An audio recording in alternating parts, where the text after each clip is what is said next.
ఇది కేవలం సమాచారంగా మాత్రమే భావించండి. వైద్య నిపుణులను సంప్రదించండి. న్యాచురల్‌గా లైఫ్ స్టైల్ ద్వారా కరెక్ట్ చేయవలసిన తక్షణ అంటే ఇంటర్మిటెంట్ ఫాస్టింగ్ లాంటి డ్రాస్టిక్ మెజర్స్, లేదు అసలు ఫుడ్ గ్రూప్సే మార్చేయడం, ఇలాంటివి ఏమైనా చేయాల్సి ఉంటుందా? లేదు సప్లిమెంట్స్ యాడ్ చేసేయడం, ఫలానా ఆకుకూర తినడం ఎక్కువగా ఇలాంటివి ఏమైనా ఉంటాయా? డెఫినెట్గా food plays a very important role Swapna. ఆహారం ద్వారా ఈ మహమ్మారిని మనము బాగా కంట్రోల్ చేయవచ్చు. దీన్ని ఇగ్నోర్ చేయడం మూలాన, దీన్ని పట్టించుకోకపోవడం మూలాన ఫర్టిలిటీ ఇష్యూస్ ఎంత అయిపోయినాయి అంటే ఈరోజు మనకి గల్లీ గల్లీకి ఐవీఎఫ్ సెంటర్స్, ఐయుఐ సెంటర్స్ పుట్టగడుగుల్లాగా వెలిసినాయి. అప్పుడు మా టైంలో అసలు ఇలాంటి లేనే లేదు. అంతే కదా వి మేడం, డోంట్ అంతే. Even know about it. ఇప్పుడు ఎందుకు అలా వచ్చింది? ఎందుకంటే PCOD is getting a very small attention. దాన్ని చాలా క్యాజువల్ తీసుకుంటున్నారు. దాన్ని గట్టిగా తీసుకోవాలి. ఇప్పుడు నెంబర్ 1 నేనేం చెప్పానంటే we are speaking about obesity. Obesity ఉన్న వాళ్ళకి పీసీఓడి వస్తుందా? పీసీఓడి మూలాన ఒబెసిటీ వస్తుందా? It's a very critical question అనమాట.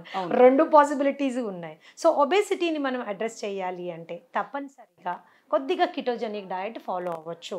యాక్చువల్గా కిటోజెనిక్ డయట్ అనేది బరువు తగ్గడం కోసం చాలామంది వాడుతుంటారు, కానీ it has been created for treating patients with epilepsy ఉన్న వాళ్ళకి ట్రీట్మెంట్ ప్రొసీజర్లో భాగంగా కీటో డయట్ మనం వాడతాం. సో ఇక్కడ కొద్దిగా కార్బోహైడ్రేట్స్ బాగా తగ్గించి ప్రోటీన్స్ మోడరేట్ కండిషన్లో పెట్టుకొని బాగా ఫ్యాట్స్ ఇంక్రీజ్ చేసుకుంటే కనుక చాలా వరకు మనకి ఇన్సులిన్ని కంట్రోల్ చేయడానికి అవకాశం ఉంటుంది. తద్వారా మనము పీసీఓడి కండిషన్ మీద ఒక గ్రిప్ తెచ్చుకోవడానికి అవకాశం ఉంటుంది. రెండో మోస్ట్ ఇంపార్టెంట్ థింగ్ డైజెషన్. ఇవి absorption of vitamins and minerals plays a very important role. మీరు తిన్నా, మీరు సప్లిమెంట్స్ వేసినా అయినా కూడా వస్తుంది అని అడుగుతారు. అప్పుడు ఏంటి అంటే అబ్జార్ప్షన్ అవ్వడం లేదు, అంటే గట్ ఇష్యూస్ ఉన్నాయి. అబ్జార్ప్షన్ బాగా జరగాలి అంటే ప్రాపర్ గట్ మెయింటైన్ చేసుకుంటూ వెళ్ళాలి. అండ్ మూడోది ఏంటి, fibre rich food. Gut maintenance అంటే fibre rich food. Blind formula ఆడపిల్లలకి who are not very obese, సన్నగానే ఉన్నారు, పీసీఓడి ఉంది, అయినా 20 నుంచి 25 గ్రాములు ఫైబర్ పర్ డే మనం డైట్లో ఇంక్లూడ్ చేసుకోవాలి. 20 to 25 గ్రామ్స్. ఒబేసిటీ ఉంది, 25 to 30 గ్రామ్స్ ఇవ్వచ్చు. 25 to 30 గ్రామ్స్ అంటే సుమారు మన ఎన్ని ప్లేట్ల కూరగాయలు కానీ అంటే ఒక అంచనా ఉండడానికి? అంటే ఇప్పుడు I will tell you something. Some vegetables are very fibre rich. అంటే ఒకవేళ పీసీఓడి ఉన్న క్యాండిడేట్కి థైరాయిడ్ ఇష్యూస్ లేవనుకో, lot of cabbage, cauliflower, broccoli ఇవి ఇంక్లూడ్ చేయొచ్చు. ఎవరికైనా కూడా డైలీ 1 కప్ ఆకుకూర మ్యాండేటరీ. ఆ 1 కప్ ఆకుకూర అనేసరికి ఎంత పప్పులో ఒక కట్ట ఆకుకూర వేయడం ఇస్ నాట్ నో 1 కప్ ఆకుకూర అంటే పెద్ద కట్టలు అమ్ముతున్నారు ఈ మధ్య మనకి. అలాంటిది ఒక కట్ట ఒక పర్సన్కి పెట్టాలి. చిన్న కట్టలు అయితే 5 కట్టలు పెట్టాలి.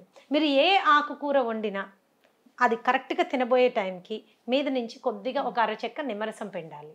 ఎందుకంటే వైటమిన్ సిలో ప్రజెన్స్లో ఐరన్ అబ్జార్ప్షన్, ఫైబర్ అబ్జార్ప్షన్ చాలా క్విక్గా జరుగుతుందండి. ముందే పోసి వండకూడదు. కూర పెట్టుకుని ఇంక తింటున్నాం అన్నప్పుడు కొద్దిగా నిమ్మరసం పిండుకొని తినాలి. డైలీ 1 ఆకుకూర. అది తోటకూర, పాలకూర, చుక్కకూర, గంగబాయల కూర, పొనగంటి కూర, మునగాకు, అవిసాకు, చెన్నంగాకు, ఇవన్నీ పనిచేస్తాయి. డైలీ ఒక ఆకు పెట్టండి, దాని ఇంపార్టెన్స్ ఎక్స్ప్లెయిన్ చేయండి. అది ఐరన్ లెవెల్స్ ఇచ్చేస్తుంది. ప్లస్ అండ్ చిలకడ దుంపలు, ద హంబుల్ చిలకడ దుంపలు, మొరంగడ్డ అంటారు మా సైడ్ ఇక్కడ.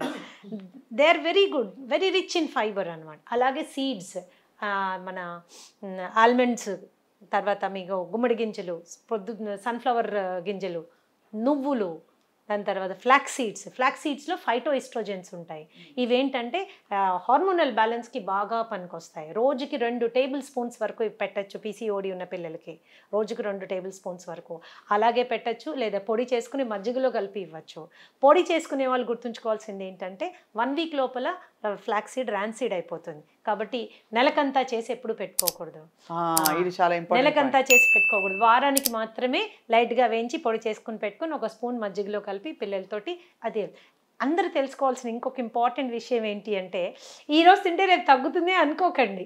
It is not possible. Food ఏంటంటే కనీసం 1.5 సంవత్సరం మనము క్రమం తప్పకుండా ఆ ఆరోగ్యవంతమైన ఆహారం పెట్టిన రోజున సమగ్రమైన చేంజెస్ వస్తాయి పిల్లల్లో.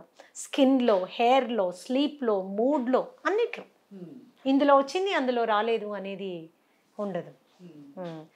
ఎందుకంటే ఇందులో ఇంకోటి పిల్లలకి ఆలిగోమెనోరియా ఉందా, అమెనోరియా ఉందా, ఈ కండిషన్స్ కూడా చూసుకోవాలి. ఆలిగోమెనోరియా అంటే పీరియడ్ డిలే అవుతుంది. 27 రోజులకు రావాల్సింది 45 రోజులకి వస్తుంది, కానీ వస్తుంది. Delayed period, that is oligomenorrhea. Amenorrhea 2-3 నెలల పీరియడే రావట్లేదు. సో ఏ కండిషన్ వస్తుంది, ఇవి మనం చాలా. అలాగే మనం when we go for our male test hormone androgen analysis చేసినప్పుడు రకరకాల ఆండ్రోజన్స్ ఉన్నాయి. ఎంత స్థాయిలో ఆండ్రోజన్ మేల్ సెక్స్ హార్మోన్ ఎంత ఎక్కువ ప్రొడ్యూస్ అవుతుంది, దాని కారణాల మీద కూడా మనం వెళ్ళి చూసుకోవాలి. అండ్ పీసీఓడి ఉన్న ఇళ్లలో ఏ బిడ్డకి పీసీఓడి వచ్చినా ఇంట్లో ఇమీడియట్గా చేయాల్సినటువంటి ఫస్ట్ థింగ్ అంటే అన్ని ప్లాస్టిక్ సామాన్లు తీసేయాలి. Plastic will effect like anything. Oestrogen dominance create చేస్తుంది, అంటే ఎస్ట్రోజన్ లెవెల్స్ షూటప్ అవుతాయి, కింద పడవు. ఎలా మ్యామ్ అది? That is because the plastic influence, chemical poisoning లాగా. మీరు ప్లాస్టిక్ బాటిల్, ఫ్రిడ్జ్లో ప్లాస్టిక్ బాటిల్స్ వాడకండి, గ్లాస్ బాటిల్సే వాడాలి. కుండలు వాడండి, కుండ లేదు మాకు ఫ్రిడ్జ్ ఉంది దాన్ని ఏం చేద్దాం అనుకుంటే గ్లాస్ బాటిల్ పెట్టుకోండి. That is very very important. Plastic డబ్బాల్లో సరుకులు స్టోర్ చేయండి. జగ్గులు కూడా వద్దంటారు. జగ్గులు, ప్లేట్లు, స్పూన్లు, గ్లాసులు అన్నీ తీసేయండి. మెలమైన్ ఏ మైను వద్దు. అవెన్ ప్రూఫ్, ఇంకొకటి ఫైబర్, డోంట్ టచ్ దెమ్. అవన్నీ కూడా ఎస్ట్రోజన్ లెవెల్స్ని ప్రభావితం చేస్తాయి. చాలా ఇంట్రెస్టింగ్ ఇంపార్టెంట్ ఫ్యాక్ట్. అండ్ ఇంకోటి ఏంటంటే ఆ ఏజ్లో అంటే 13 to 25 ఇయర్స్లో కొద్దిగా డ్రెస్ అవుదామనే కాన్షియస్నెస్ కూడా ఆడపిల్లలకి ఉంటుంది. Let me tell you, lipsticks with synthetic resins. Lipsticks will synthetic resins will increase estrogen levels. ఓహో. సో ఎండోక్రైన్ దీన్ని డ్యామేజ్ చేయడానికి ఇలాంటి కెమికల్స్ అన్నీ కూడా అవన్నీ మీకు లిప్స్టిక్ పెట్టుకోండి, అందంగా కనిపించండి. ఆర్గానిక్ లిప్స్టిక్స్ బోల్డ్ అని దొరుకుతున్నాయి, బీవాక్స్లోంచి తయారు చేసినవి బోల్డ్ అని దొరుకుతున్నాయి. అలాంటివి వాడుకోండి. అండ్ ఎక్కడ ప్లాస్టిక్స్ మాత్రం ఇంట్లో ఉండడానికి వీల్లేదు. అల్యూమినియం గిన్నెల్లో వంట చేసి ఆ పిల్లలకి పెట్టకండి.